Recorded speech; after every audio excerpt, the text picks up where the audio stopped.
harvest has officially begun, harvesting the enchilium right now.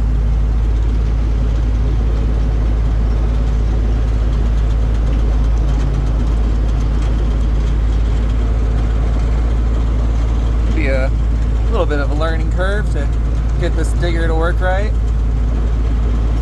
Put pipe insulation over the metal bars to minimize the damage.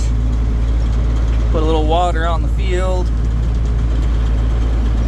That keeps any hard clumps of dirt from damaging the garlic as well.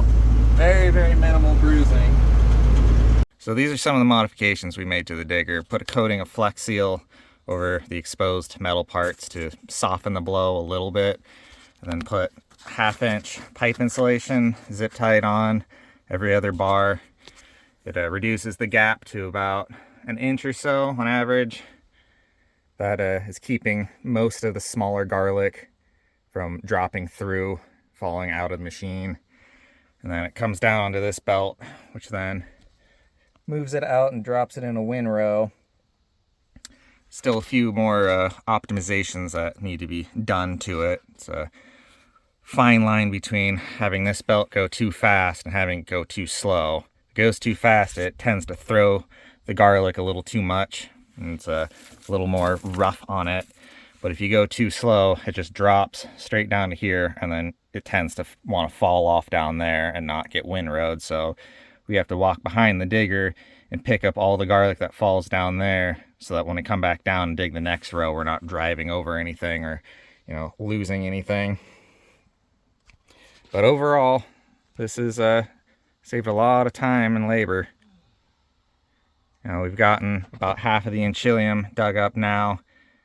Took maybe an hour's worth of time with this machine to dig it all up, and then about a day or two of a few people coming and picking it all up, bringing it back into the drying barn after it's had a chance to dry the papers down from the small amount of moisture it gains from the watering that we have to do to soften up the dirt, so it's not big old hard clods that are gonna bruise and destroy the garlic as it's being harvested.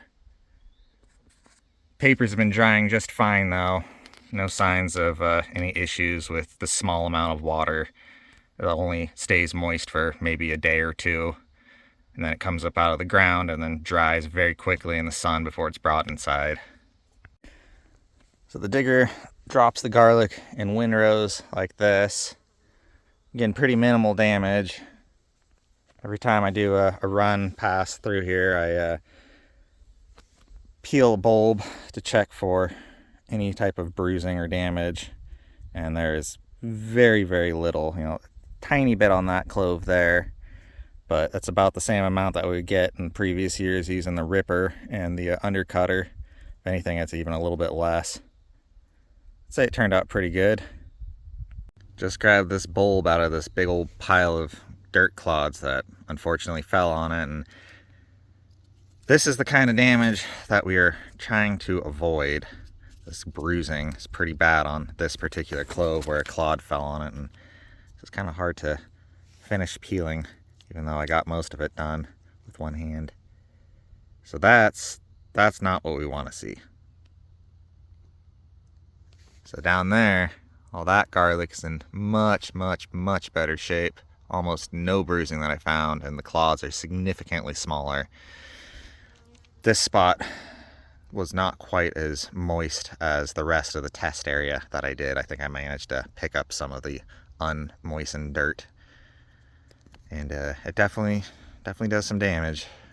If the dirt is not wet and can't break up, and you get these giant dirt clods falling on it.